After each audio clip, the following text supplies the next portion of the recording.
मध्य प्रदेश के बीजेपी संगठन में बड़ा बदलाव देखने को मिला और वीडी शर्मा के बाद अब हेमंत खंडेलवाल मध्य प्रदेश बीजेपी के अध्यक्ष बन गए हैं। प्रदेश अध्यक्ष की भूमिका निभाते हुए अब हेमंत खंडेलवाल दिखाई देंगे, जिनका राजनीतिक करियर काफी पुराना है और काफी वरिष्ठ बीजेपी के नेताओं की में उनकी गिनती भी होती है। इतना ही नहीं, बैतूल से फिलहाल हेमंत खंडेलवाल जो हैं वो विधायक भी हैं। लेकिन आने वाले वक्त में क्या चुनौतियां हैं हेमंत खंडेलवाल के आगे, चाहे वो संगठन के अंदर हो या फिर जमीन पर, उनके बारे में विस्तार से आपको जानकारी देंगे। नमस्कार, आप देख रहे हैं एमपी तक और मैं हूं आपके साथ आकांक्षा ठाकुर। मध्य प्रदेश में बीजेपी संगठन में बड़ा बदलाव देखने को मिला, जिसका इंतजार काफी लंबे समय से बीजेपी के कार्यकर्ता और पूरा संगठन करता हुआ दिखाई दे रहा था। वीडी शर्मा लगातार मध्य प्रदेश में संगठन के बड़े पद पर यानी कि प्रदेश अध्यक्ष के पद पर बने हुए थे और उनका कार्यकाल खत्म हो गया था। तमाम अटकलों के बाद 1 जुलाई को यह तय हो गया कि आखिर मध्य प्रदेश में अब बीजेपी की कमान कौन संभालेगा और नाम निकल कर आया हेमंत खंडेलवाल का, जो कि मध्य प्रदेश की बैतूल विधानसभा सीट से विधायक भी हैं और बीजेपी के वरिष्ठ नेता हैं। अब आने वाले दिनों में मध्य प्रदेश बीजेपी और संगठन के रूप में क्या कुछ चुनौतियां हेमंत खंडेलवाल के सामने होंगी, किन चुनौतियों का उन्हें सामना करना पड़ेगा, उसके बारे में हम जानकारी देंगे। इसको लेकर काफी चर्चा भी हो रही है। जहां एक तरफ मध्य प्रदेश में विधानसभा चुनाव में तो अभी काफी समय है, लेकिन संगठन के दृष्टि से अगर देखें तो बहुत कुछ है जो चुनौतीपूर्ण हेमंत खंडेलवाल के लिए रह सकता है, ऐसा माना जा रहा है। अगर विधानसभा चुनाव की बात करें तो 2028 में मध्य प्रदेश में अगले विधानसभा चुनाव होंगे। ऐसे में हेमंत खंडेलवाल को अभी से बीजेपी के लिए जमीन तैयार करनी पड़ेगी। 2023 में जो प्रचंड बहुमत बीजेपी को मिली थी, क्या वो रिपीट होती है या नहीं, ये एक बड़ी चुनौती हेमंत खंडेलवाल के सामने देखी जा सकती है।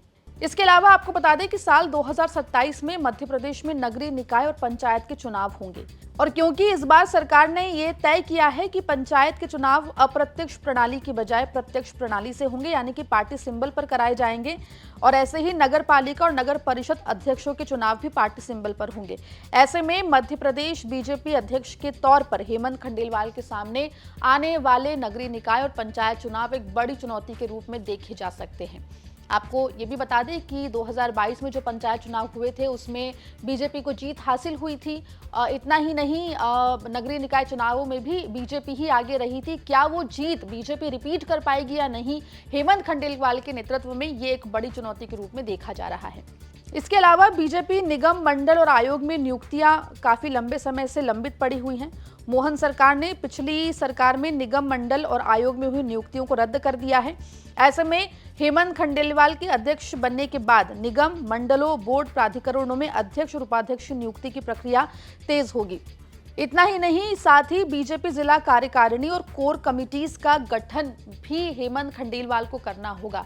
ऐसे में तमाम बीजेपी के नेताओं के बीच में समीकरण बनाकर पार्टी को एकजुट रखना कहीं ना कहीं हेमंत खंडेलवाल के लिए बड़ी चुनौती के रूप में देखा जा रहा है। इन सबके अलावा मध्य प्रदेश बीजेपी में कई ऐसे नेता हैं जो फिलहाल बीजेपी संगठन से नाराज चल रहे हैं। भले ही वो नाराजगी खुले तौर पर सामने नहीं आती है, लेकिन गाहे बगाहे बयानों के माध्यम से ये नाराजगी देखने को मिलती है। ऐसे में बीजेपी के नए और पुराने कार्यकर्ताओं और दिग्गज नेताओं के बीच में समन्वय बनाना भी हेमंत खंडेलवाल के लिए बड़ी चुनौती के रूप में देखा जा रहा है। और जैसा कि हमने शुरुआत में कहा था, साल 2028 में होने वाले विधानसभा चुनावों की रणनीति तैयार करना भी हेमंत खंडेलवाल के लिए एक चुनौती के रूप में ही फिलहाल दिखाई पड़ रहा है। फिलहाल हेमंत खंडेलवाल ने मध्य प्रदेश बीजेपी अध्यक्ष का पद संभाल लिया है और देखना होगा कि आगे अब वो क्या कुछ बीजेपी में करते दिखाई देते हैं, क्या कुछ रणनीति बनाते हुए दिखाई देते हैं। मामले में जो भी अपडेट होगा एमपी तक आप तक लेकर आएगा। खबर पर आपकी क्या राय है, कमेंट सेक्शन में हमें जरूर लिख के बताएं और मध्य प्रदेश जुड़ी तमाम खबरों के लिए बने रहिए एमपी तक के साथ।